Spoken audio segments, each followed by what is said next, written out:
فدا محبوب یزدان.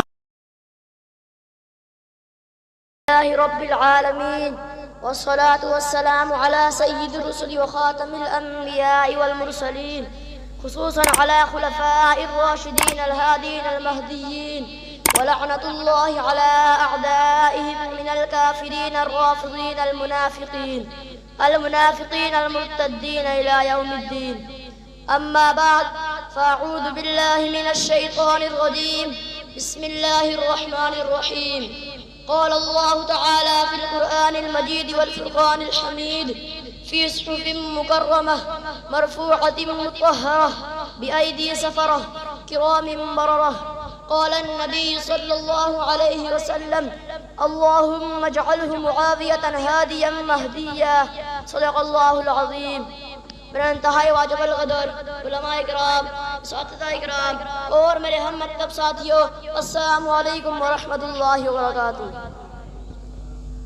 آج میں آپ کے سامنے ایک ایسے مرد قلندر، ایک ایسے جری انسان، جرت و بصالت کے پیکر، عظمت و کردار کے ایسے غور کا تذکرہ کرتا ہوں جس نے اپنی عظمت سے، جس کے کردار سے، جس کی قوت سے، جس کے رعب و دبدبا سے نہ صرف کیسر کامتا تھا بلکہ کسرا بھی رستا تھا. وہ عظیم انسان جس نے 19 سال تک کفر کو تگنی کا ناز اونچائی رکھا. وہ عظیم انسان جس نے اپنے دور میں 64,000 مربع میل زائدی راہ کے فدا کیے. وہ عظیم انسان جس نے سب سے پہلے کعبہ پر ریشم کا غلاف چڑھایا. اتنا عظیم انسان، اتنے عظیم جرنیل کہ جس نے اس وقت روس کے 57 صوبوں میں اسلام کے جھنڈے گاڑ دیے، جس کی فوجوں نے مراکش سے چل کر مکران کو فتح کیا، شام سے چل کر روس کو فتح کیا.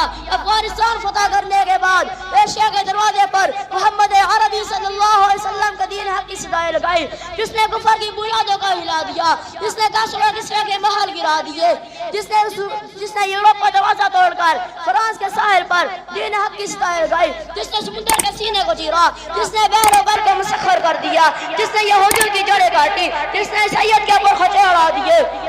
وہ عظیم شخصیت، وہ عظیم سپاہ سالار، امام سیاست و تدبر، امیر المؤمنین سیدنا امیر معاویہ رضی اللہ تعالیٰ عنہ بن ابی سفیان کی شخصیت تھی، جو حضور صلی اللہ علیہ وسلم کا اس فرمان کا مصداق بن چکی تھی کہ میری امت میں سے جو سب سے پہلے سمندری جنگ لڑے گا وہ جنتی ہے. میں آپ سے پوچھتا ہوں، وہ کون سا انسان تھا کس نے سب سے پہلے سمندری جنگ لڑی؟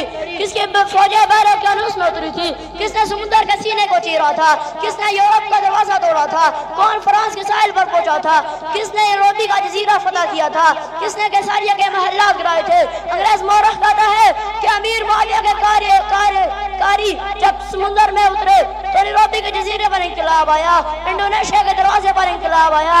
امیر معاویہ کے کاریوں نے ایسے صحراؤں میں، ایسے ساحل پر، ایسے سمندروں میں، ایسے گلیساؤں میں اذانیں بلند کی جن کا تصور امت محمدیہ نہیں کر سکتی.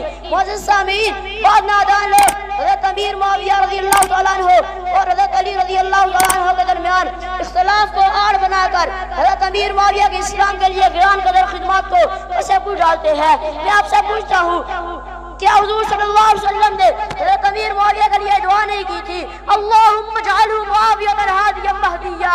کیا حضور صلی اللہ علیہ وسلم نے یہ نہیں فرمایا تھا یا اللہ معاویہ کا حساب اس کا اور کتاب اس کا اور دوزخ کے عذاب سے بچا؟ کیا حضور صلی اللہ علیہ وسلم نے یہ نہیں فرمایا تھا کہ اللہ معاویہ کا سینہ تم سے بھر دے؟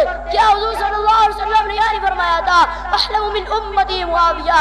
اگر تاریخ کو پوری طرح مسخ کیا گیا ہو تو ارادہ بات ہے، اگر میڈیا پر حضرت امیر معاویہ کی کردار اور عظمت کی کہانی نہ آئے تو ارادہ بات ہے، مگر میں تو اس امیر معاویہ کو جانتا ہوں جو عشق رسالت مآب صلی اللہ علیہ وسلم کا پیکر تھا، جو حضور صلی اللہ علیہ وسلم کا برادر نسبتی تھا.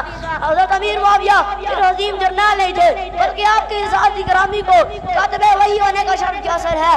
کاتبین وحی میں آپ کو چھٹا نمبر ہے. حضور صلی اللہ علیہ وسلم کی طرف سے 165 خطوط نامسلم بادشاہ، رؤساء اور سرداروں کو لکھے گئے، جن میں سے 130 خطوں کی کتابت حضرت امیر معاویہ کے دست سے اختص سے ہوئی.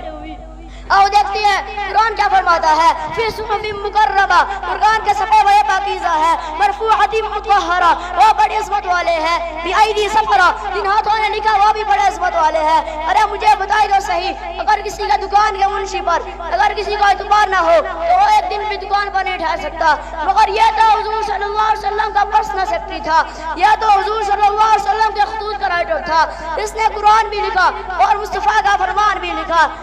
بی آئی ڈی سفرہ اگر قرآن مجید سے رفتی بات کیا دے تو آج امیر معاویہ کا دشمن یہ کہہ سکتا تھا کہ اس کے ہاتھ برکت والے تھے، لیکن اس کا دل صحیح نہیں تھا، اس کی نیت صحیح نہیں تھی۔ رب معاویہ نے 14 صدیہ قبل ہی اس خدشے کا ازالہ فرما دیا تھا۔ سن کان کھول کر سن، قرآن کہتا ہے کرامی برارہ سب کے سب کاتبین وہی روز زمین کے بدی انسان ہے۔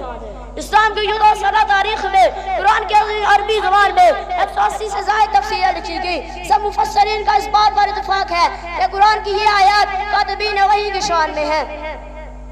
قرآن کی اس نسختی کے بعد کوئی مصنف، کوئی بدزبان اور کوئی مورخ حضرت امیر معاویہ کے بارے میں ہر ذرہ سرائی کا ارتکاب کرے تو اس کی خرافات کو ٹھکرا دیا جائے گا، کیونکہ قرآن کے فیصلے کے بعد کسی مصنف اور کسی مورخ کی بات قابل قبول نہیں۔ آخر میں شعر پڑھ کے رخصت چاہوں گا۔